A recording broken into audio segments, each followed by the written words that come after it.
a producir una bronquiolitis que llega a ser de los bronquios más pequeñitos, eso es lo que le da a veces la literatura.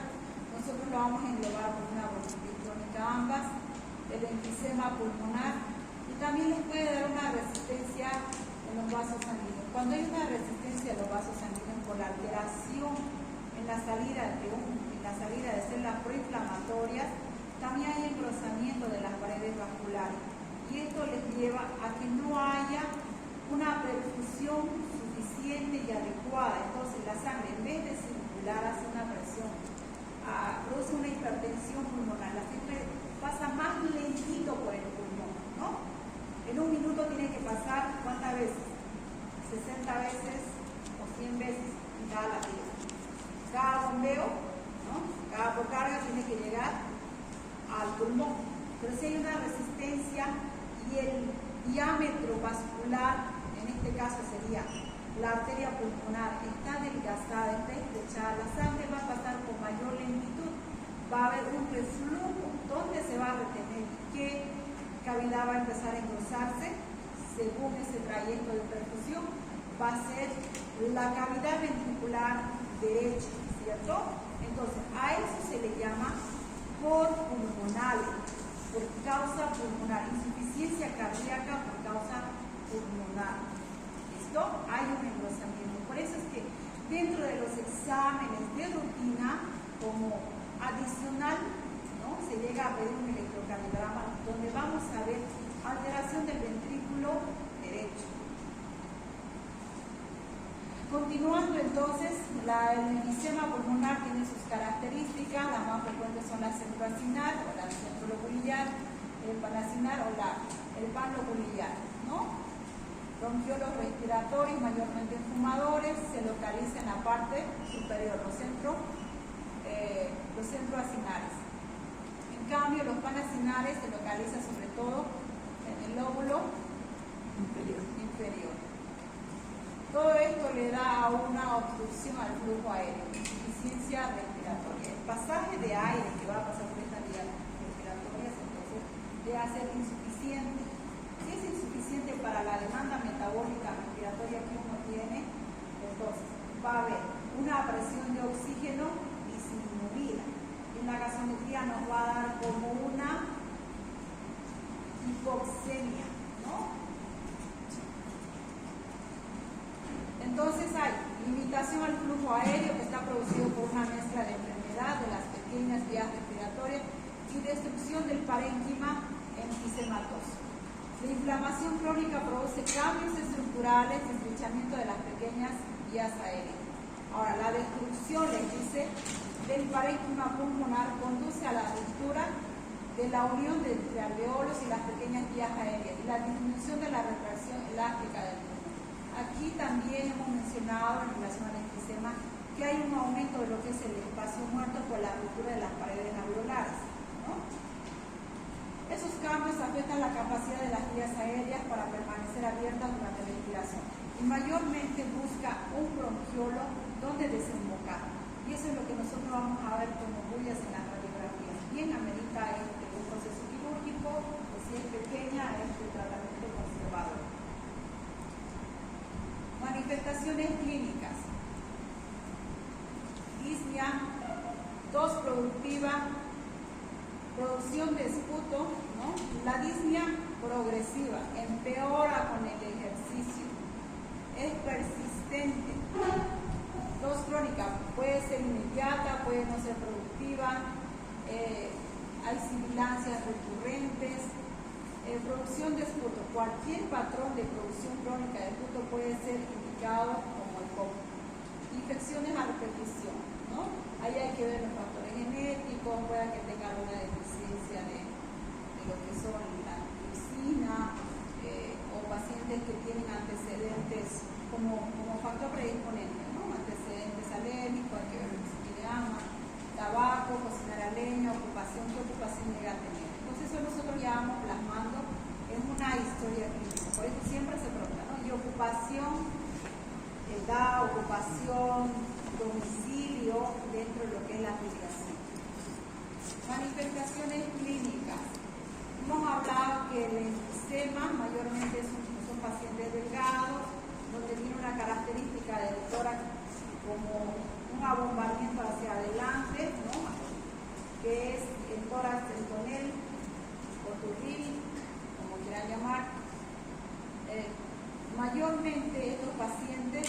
hacen poliglobulia, por eso es la coloración. En cambio, la congestión azul son las características de las bronquitis crónicas. En este hay pasaje de aire, pero hay delimitante en lo que es el intercambio gaseoso, ¿cierto? Por las paredes. Entra el aire, pero hay delimitantes. En cambio, en este está obstruido por la producción de moco. Este es en relación a la destrucción de la pared y en relación a lo que es la producción de moco. Enfisema soplador rosado tiene esta característica, bronquitis crónica azul, autargado, con congestión, labios azules. La cianosis central es ver labios, orejas. Cianosis periférica, ver las extremidades distales de lo que llega a ser los dedos, ¿no? Y tanto de miembros superiores como miembros inferiores. Entonces es importante ver a un paciente de manera ordenada, de manera íntegra. Ahora, en relación al diagnóstico, entonces nosotros hacemos una sumatoria de lo que llegan a ser síntomas, factores de riesgo, como también ahí nos apoyamos ya para hacer una complementación del diagnóstico, de nuestro diagnóstico presuntivo, de la espirometría. Ya la espirometría más que todo es para considerar la severidad de la obstrucción, ¿no? Entonces vamos a hacer hincapié en síntomas: disnea, tos productiva, esputo. Factores de riesgo, ¿no? Tabaco, ocupación, contaminación. Si no fuera tabaco, esto es lo más frecuente. También tendría que incluirse a lo que son factores genéticos, lo que es la deficiencia de la antidepresiva.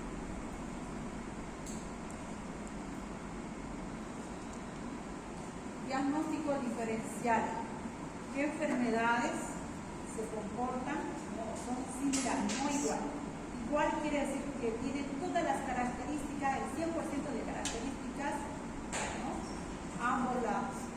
En cambio, similar quiere decir que pueda que tenga con el otro objeto o otra cosa que estemos haciendo comparación, que tenga solo un parentesco de un 80%, un 90%. Eso es similar. Esto es similar, igual, no es lo mismo. Empezando. Entonces, el diagnóstico diferencial son las enfermedades que son similares, que se comportan igual que un EPO, pero que no es un EPO, siempre tiene algo de diferencial para que nosotros digamos, no, este tiene una embolia pulmonar o este tiene un neumotórax. Por ejemplo, empezando por embolia pulmonar, se da en relación un 80% por causa de trombosis venosa profunda. ¿Y eso donde se da? Frecuente, casi también en mucho del 80 o 90% en extremidades superiores. Bien, en gente que tiene obesidad, el sedentarismo, en pacientes postrados, en pacientes que han sido operados de extremidades inferiores, que no se han movilizado. Entonces, tras el hecho que he estado quieto durante mucho tiempo, las células planetarias y las células hemáticas hacen su trombo. Entonces, estamos hablando de un cuadro y un origen agudo. En cambio, lo que es un EPOC es crónico, ¿cierto? Agudo crónico. Embolia es un proceso agudo. En cambio, ahora la sintomatología sí va a haber por lo que es la obstrucción, porque el coágulo va a migrar, ¿no? Si es un 80% puede ser de otras partes también. Si va a migrar, al migrar entonces puede taponar uno de los vasos, mayormente es un vaso venoso, estamos hablando de trombosis venosa, va a ir a taponar la arteria pulmonar, y entonces todo ese segmento no le va a llegar sangre para oxigenar, y aparte de eso va a haber dolor torácico, pero es una insuficiencia respiratoria súbita. Hace un momento me estaba con insuficiencia respiratoria, me estaba con tos, me estaba con flema, entonces de repente empieza con la disnea. Tengo presión de torácico, ¿eh? Entonces, hay ciertas características que podría compararse, pero hay que ver entonces los antecedentes. Neumotórax. Hay distintos tipos de neumotórax, mayormente es a causa del trauma, tiene disnea, tiene tos, ¿cierto? Es la salida de aire hacia lo que es el espacio pleural. Nosotros tenemos entre lo que es el pulmón derecho e izquierdo con una membrana, ¿cierto?, que la está adosando, que es la pleura parietal, y otra membrana que adosa por la parte interna del tórax, que es la pleura externa. Entonces, a ese espacio, que se conoce como un espacio virtual cuando hay algún trauma, llega a salir el aire. ¿cierto? O puede estar también por una ruptura de una bula por causa de tuberculosis. Entonces, también va a haber disnea, puede haber tos, pero fíjense que es agudo. Y el antecedente seguramente ya hay alguna pequeña historia, ¿no? Derrame pleural, de cualquier forma, puede ser derrame de causa hipoproteica, cardíaca, puede ser de causa por insuficiencia renal, el riñón ya no está filtrando, probablemente tuvo diabetes, ¿no? Que le llevó a una insuficiencia renal. Fíjense que entonces hay que indagar más, pero dentro de la clínica, la manifestación clínica son similares. Entonces, de causas respiratorias vamos a nombrar embolia pulmonar, neumotórax, derrame pleural, traumatismo torácico, causas cardíacas, insuficiencia cardíaca, ¿sí? Puede ser una insuficiencia cardíaca sobre todo un poco obstructiva, insuficiencia cardíaca derecha, puede ser una insuficiencia de la válvula tricuspidia o estenosis de la válvula mitral. Piense que también puede llevar a una disnea, ¿cierto?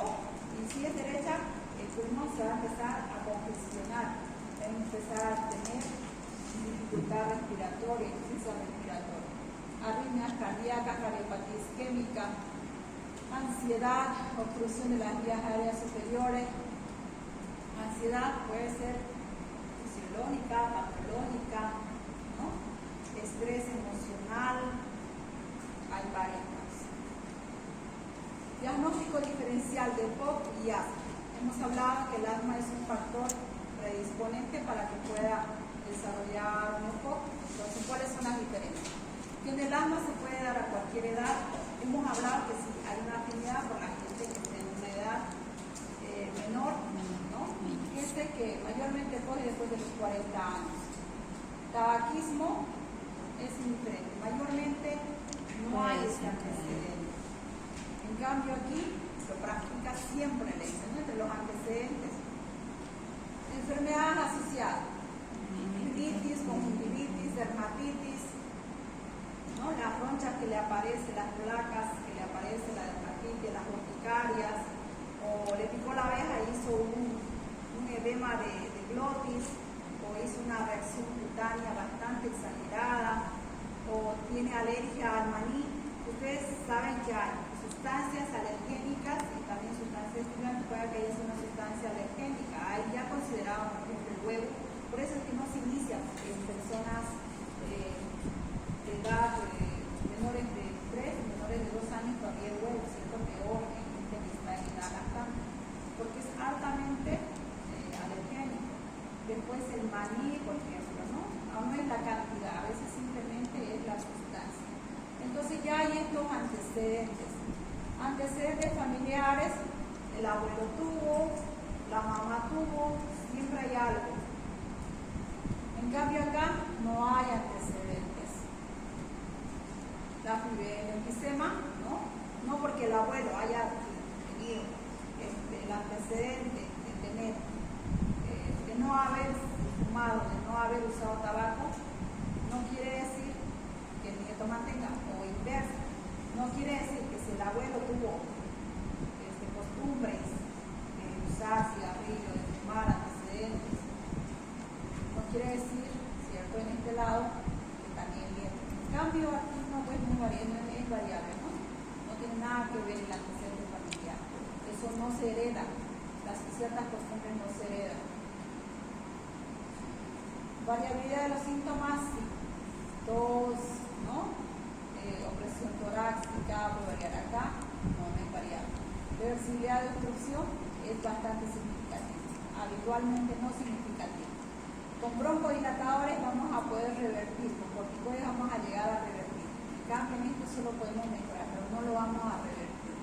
¿Listo? Y si es muy severa la producción, no la vamos a revertir. Respuesta a glucocorticoides puede ser muy buena, y acá, indeterminada o variable. O sea, en el POC hacemos sumatoria de datos, ¿no? No es algo patognomónico, algo muy específico que nos va a llevar a ese diagnóstico, ¿no? Exámenes complementarios. Ahí les dice clarito. Los estudios imagenológicos y de laboratorio sirven para establecer la presencia de comorbilidades o medir el impacto de la enfermedad en otros órganos, pero ninguno de ellos por sí solo hará el diagnóstico. Los estudios funcionales comprueban el diagnóstico y clasifican la severidad. Dentro de eso, entonces, hay exámenes que nos vamos a apoyar para ir haciendo la escala de diagnóstico presuntivo al diagnóstico definitivo, ¿no? Nos ayuda entonces la espirometría, que nos va a medir flujo y volumen. Nosotros vamos a trabajar sobre dos características de lo que son los volúmenes. Volumen expiratorio en el primer segundo, volumen forzado expiratorio en el primer segundo. Estoy yo forzando mi organismo que dé un volumen expiratorio. Entonces, respiro, ¿cierto? Ahora, quiero que sea máximo. Lleno todos mis pulmones y hago una respiración. Eso también se considera como parte de lo que vamos a utilizar en las mediciones de la gravedad o la severidad que nos muestra el espirómetro. La espirometría o curva de flujo-volumen con cuantificación de la respiración, con cuantificación a la respuesta de los broncodilatadores. En relación a los broncodilatadores, entonces se utiliza en relación a lo que es el broncodilatador de acción corta como el salbutamol para hacer esta prueba. ¿Listo? 2 UP corresponde a 400 microgramos para que pueda iniciar esta acción de dilatación. Esto tendría que haber respuesta, como es corta tendría que ser una respuesta de 30 minutos a 60, ¿cierto? Entonces ese tanto el paciente tiene que estar en espera después de lo que se le administre para poder hacer la prueba. Entonces le van a pedir que hacer una expiración forzada en el primer segundo o una expiración máxima. Oxígeno, oximetría de pulsos. Ahora ya hay muchos bastante prácticos, antes solo era con el monitor, ya en los últimos 5 años han aparecido los registros de bolsillito. Eso ya nos da un parámetro, ¿no? 80% en relación a porcentaje de lanza. 70%, 80%, pero puede ser variable. ¿Cuándo? Empezando desde lo más técnico. La batería, que son las tiritas para que estén agotadas, puede ser variar. El grosor de la uña, la hipoperfusión, si es que las presiones están bajas, entonces no va a llegar suficiente sangre hasta la periferia. Entonces, eso hace que también le dé una mala saturación, ¿no? Un falso positivo le llega a dar. Radiografía de tórax, entonces vamos a ver las características de lo que es un enfisema, o como también vamos a ver lo que es una bronquitis crónica. Otros adicionales, gasometría arterial, es decir, que mayormente en una gasometría de un proceso crónico va a haber una alteración de presión de oxígeno, vamos a ver una hipoxemia, ¿no? Bien marcada, una hipercapnia en las primeras instancias. Ahora, en nuestro medio hay bastante tuberculosis, ¿cierto?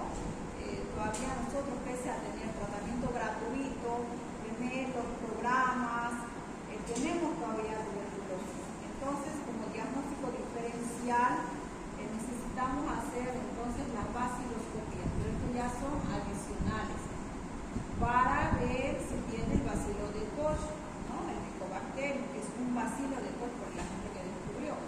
El electrocardiograma, para ver si hay un cor pulmonales que se ha adicionado, volúmenes pulmonares, y el sismógrafo no lo utilizamos mucho en medición de la anticrisis. Eso ya son adicionales para apoyarnos y sacar a todos estos datos a un diagnóstico ya definitivo. Aquí está haciendo, es bastante práctico. Antes no teníamos mucha accesibilidad a los aparatitos, porque eran unas máquinas bastante grandotas, pero ahora se le administra entonces el broncodilatador para el examen, ¿no?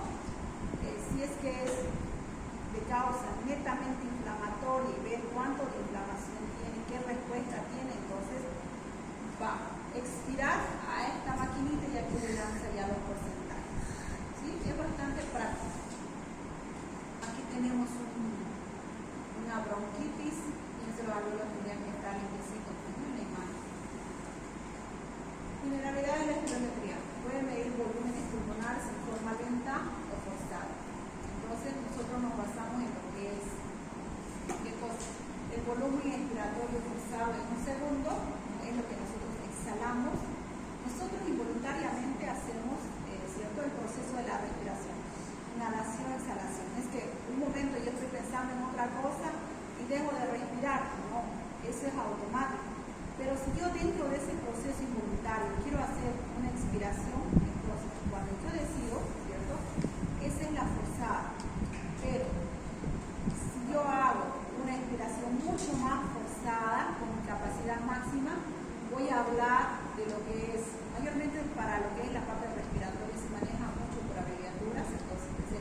CBF, que es la capacidad vital forzada.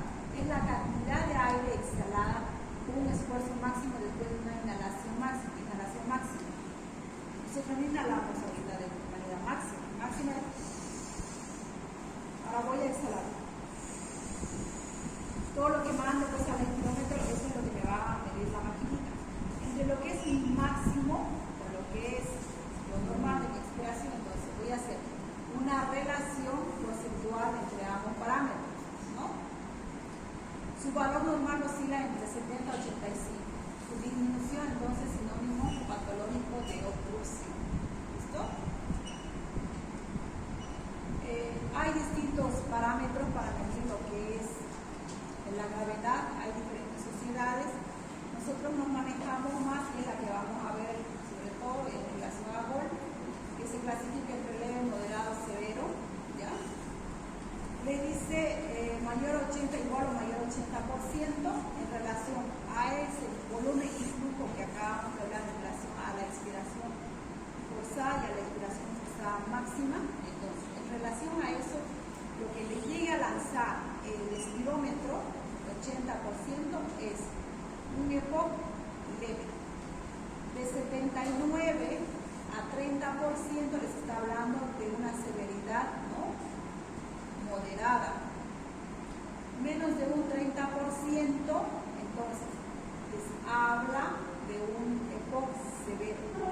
Ya de acuerdo a eso, entonces, si ustedes en una primera instancia tienen un 70-30%, quiere decir que es un paciente que probablemente necesite una terapia combinada de medicamentos, o si es un 30%, ya estamos haciendo un pronóstico que ese paciente se va a ir internando frecuentemente, ¿no? Y hay otras escalas más que se van sumando a poder encaminarnos en el diagnóstico, que es a base de preguntas. ¿Listo? Ahora, para el diagnóstico, vamos tomando ciertos parámetros. Mayor de 35 años, tabaquismo, hacemos la sumatoria de síntomas, entonces ahí es nuestra sospecha diagnóstica. Los diagnósticos en la práctica no los colocamos como interrogado, no es EPOC interrogado. Diagnóstico presuntivo, ¿no? Presunción, es como en la parte legal. Tiene una presunción de inocencia, digamos, ¿no? Presunción, no es algo definitivo. Entonces, con todos esos síntomas, nosotros estamos haciendo la sumatoria para llegar al diagnóstico definitivo. Ahí nos ayuda la espirometría, les dice, ¿no? Con la prueba de broncodilatador, más la prueba de broncodilatador. Entonces, les tiene que dar en relación a menos 0,7, que llegaría a ser relativo a lo que es igual o mayor a un 80%. Entonces, si viene alterado, entonces ya vamos hablando de moderado y severo. Aquí hay que hacer un hincapié en lo que son los diagnósticos diferenciales, ¿no? Y llegamos al diagnóstico de los tratamientos no farmacológicos. Si la causa ha sido estar o trabajar dentro de una mina, ¿qué es lo que la recomendación, la orientación que ustedes tienen que hacer? Cambiar de trabajo, exactamente. ¿Sí? Si es que la causa, ¿no?, una paciente probablemente ha estado toda su vida trabajando, qué sé yo, con lo que es las minas de carbón, nosotros tenemos la población de carbón, la venta de carbón para los barcos, entonces se les orienta, sí, evidentemente, a cambiar de actividad, ¿no?, a tener el uso de lo que es las mascarillas, todo lo que es la bioseguridad ventilatoria. Ahí incluye, fíjense, el uso de la mascarilla, y ahí viene una cantidad de variedad de mascarillas, doble protección, la NF3, llega a venir las que son humectantes. Con nosotros nos quedamos como mascarilla, ¿listo? Si es que es por causa, ¿no?, de tabaco, entonces el paciente tiene que dejar. Y fíjense que les dicen que hay una ligera respuesta después de 5 años de haber dejado el agente estimulante en relación al tabaco. O sea, que no es que hoy va a dejar y mañana ya va a estar bien, no. Entonces al paciente se le tiene que explicar. Y ahí depende ustedes cómo van a ir evolucionando con su paciente. No le va a decir, no, ese médico no sirve. Me dijo que deje el cigarro, ya voy una semana dejando y sigo igual, ¿no? Entonces, se le orienta. De lo que empieza a dejar usted, la mejoría, ¿no? Aunque escasa, una mejoría va a haber dentro de un proceso de un tiempo prolongado. Estamos hablando de años, porque tiene que haber una reestructuración, reparación.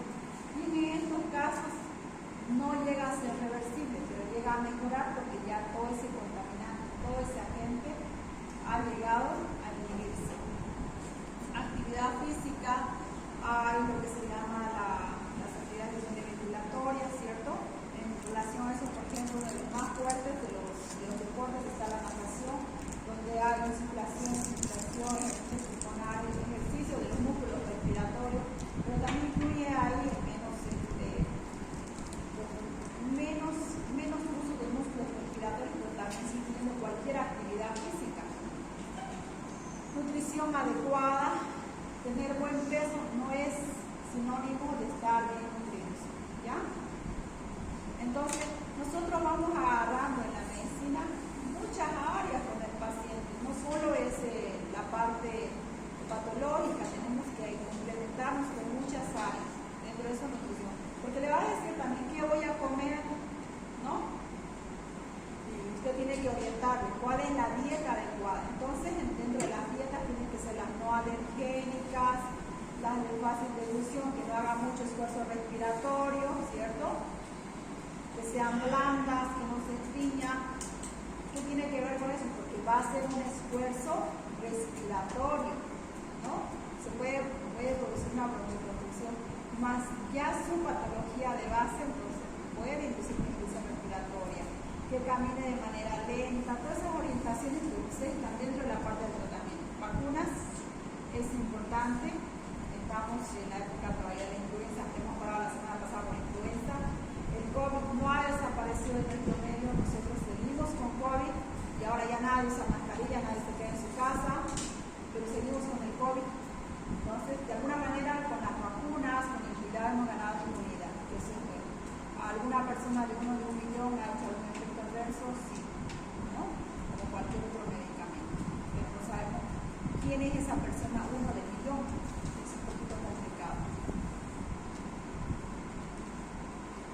Tratamiento farmacológico. La base se centra en usar broncodilatadores, ¿no? Broncoconstricción. Entonces, broncodilatador. Dentro de eso, entonces, están los agonistas, los beta-agonistas, dentro de acción corta, acción larga. Acción corta, salbutamol, ¿esto? Salbutamol, donde vayan primero, salbutamol, acción corta. Tienen que tener dentro de sus tratamientos sus esquemas, ¿no? Asma, tal cosa, EPOC, tal cosa. Y ya van sumando poco a poco de acuerdo a su práctica, segundo medicamento, tercer medicamento y así. De acción larga, salmeterol, formoterol y dacaterol. Los dos primeros son conocidos en el medio. Anticolinérgicos, de acción corta, bromuro de hipatropio, de acción larga, bromuro de hipatropio. Todo esto hay en aerosoles, ¿listo? Entonces iniciamos con un salbutamol, dependiendo de la severidad, entonces podemos ir haciendo una combinación de tratamiento. Entonces la monoterapia puede ser dependiendo de la severidad, con un broncodilatador de acción larga, ¿no? Ese tratamiento inicial. Si continúa siendo insuficiente, se emplea la combinación de tratamientos inhalatorios. Se emplea combinación, y esa combinación es la terapia combinada. Un broncodilatador de acción larga, ¿no? Más un corticoide inhalado, eso es en caso de exacerbación. O les dice, dos tipos de broncodilatadores de acción larga, ¿ya? Ahí podemos sumarle la de acción corta, que está entre los salbutamales. Bien, jóvenes.